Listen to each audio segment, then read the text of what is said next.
what is our future about to look like? Thanks for tuning into Hard News TV4. I'm your host, Terry Lynn, and this is the channel where truth is like archaeology, and every day we're digging for it. Today is November 7th, 2020. Y'all need to see every single article that I'm about to bring up because this is your future, okay? So, y'all know I'm from Louisiana. Loud and proud about it, okay? Born and raised Baton Rouge. Love it. Displaced now in Georgia. But let's look at this. So in Louisiana, just outside of Baton Rouge, in Convent, Louisiana, one of the largest shale plants is about to close down. Now let me tell y'all why this is going to affect you.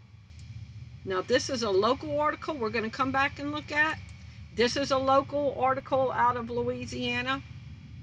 A staggering undercut, shale refinery closure to cost St. James Parish $24 million in taxes per year. So we have parishes in Louisiana, not county. So think about the county where you live, where one business closes that pays in $24 million a year in taxes, and what that would do to your parish and to your state. So let me just show you what this article says, and then we're going to look at how the national media is covering it. Jim Mitchell, a top St. James Parish public school official, says Shell Oil Company's decision this week to close its Convent, Louisiana refinery is akin to an uppercut to the head from one-time heavyweight boxing champ Mike Tyson. Y'all know Iron Mike Tyson had a punch to him. So this took them all by surprise, and they are gasping for air now. We're still in the process of getting our vision back after taking that hit from Iron Mike, said Mitchell, the school system's chief financial officer. The Shell refinery in St. James Parish, the largest taxpayer, its largest employer, and a bedrock of the Mississippi River's industrial base that has employed generations of its residents. Sheriff Willie Martin said the complex generates a total of $24 million per year in property, inventory, and sales taxes for local governments, about $5 million in sales tax, and $19 million in property and inventory taxes. So this is going to hit Louisiana very hard, okay? And watch what I want to show y'all about this. So remember, the Democrats are the party of the Green New Deal, AOC, going to be out there marching the little Greta, crazy looking girl, out there in public to try to sell the Green New Deal. Okay, so how is the mainstream media? This is Reuters. Reuters says that they're blaming it on the pandemic. It is a pandemic, and let me show you. Okay. Royal Dutch Shell said on Thursday that it is closing its refinery in Convent, Louisiana, the largest such U.S. facility and the first on the U.S. Gulf Coast to shut down since the pandemic devastated worldwide demand.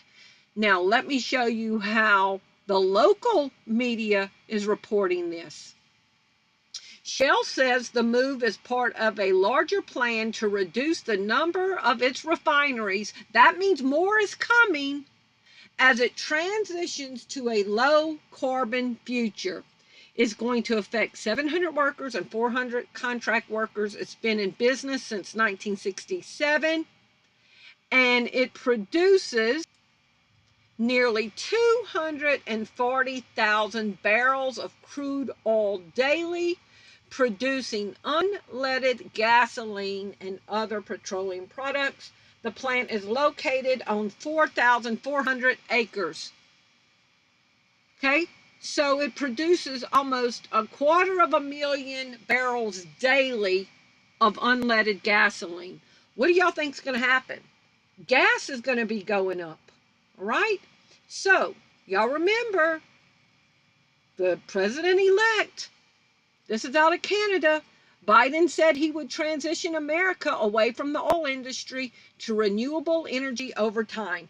That's why Shell is selling. Now, years ago, the Paris Climate Change Accord was called the Kyoto Agreement, and I did a paper on it like in 2004, and it talks about heavy taxes on all companies and for pollution and all kind of stuff. So this is why shale is transitioning to, what did it say? To a low carbon future. Does that mean all these self-driving cars? Okay, and it says, Shell says the move is part of a larger plan to reduce the number of its refineries. Okay, so that's the real reason, but yet the mainstream media is saying the pandemic has shut it down.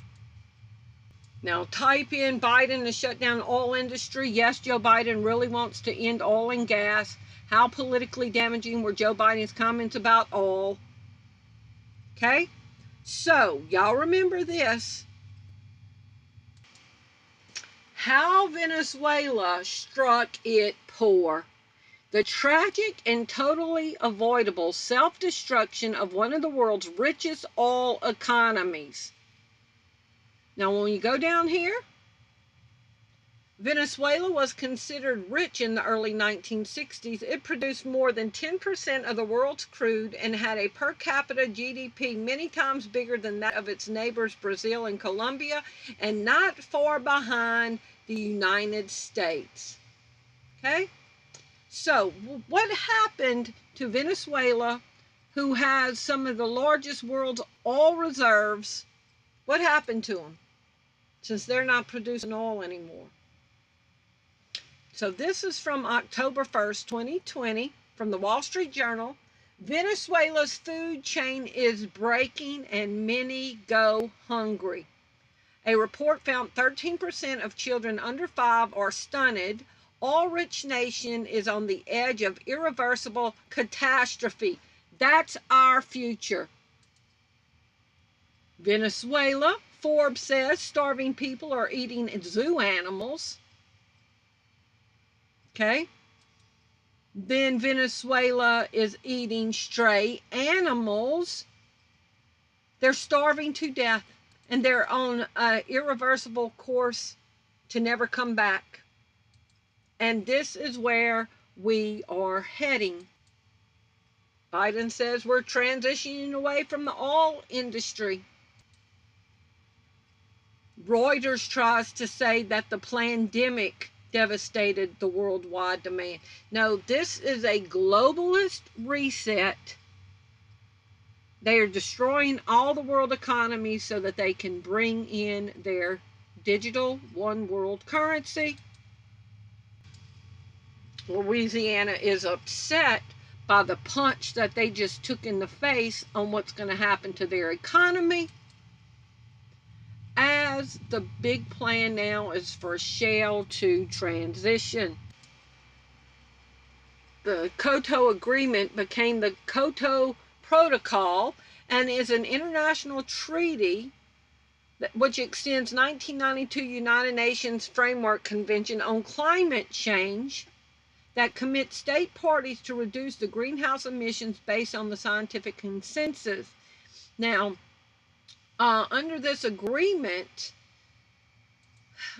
all companies were going to be fined really hard. And look at this. In short, you remember Donald Trump wanted to get us out of the climate accord, wanted to get us away from the UN.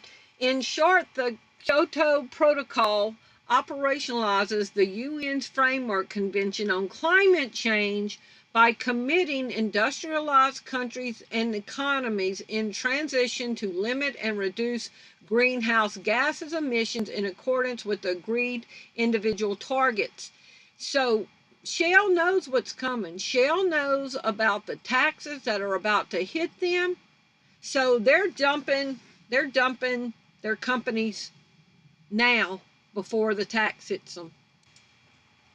Says the Kyoto Protocol, because it was the agreement, then it became protocol, is a legally binding agreement under which industrialized countries will reduce their collective emissions of greenhouse gases. Okay, Trump didn't want to sign on to all this. I know he's probably hitting with the team too, but at least he gave us the illusion that he didn't want to be a part of this. But now it looks like we're going full steam ahead. They've declared Joe Biden the winner. Joe Biden says that he would end our oil dependency. And here we've got it hitting Louisiana, closing down one of the biggest refineries that produces 240,000 crude oil barrels per day. Unleaded gasoline, almost 250,000 barrels per day, is shut down. And the local economy there and the state economy in Louisiana was blindsided that it was coming. Y'all, we are moving into the new world order. We are moving into a globalist world, a globalist economy. It's going to be a globalist dollar, a globalist mindset, a globalist religion, a globalist tolerancy of what will be allowed and not be allowed. And then I've heard that Biden said he would shut down the country for a month. So we are in for some crazy times. Y'all please leave me your comments below and let me know what you think. Thank you for watching. Bye-bye.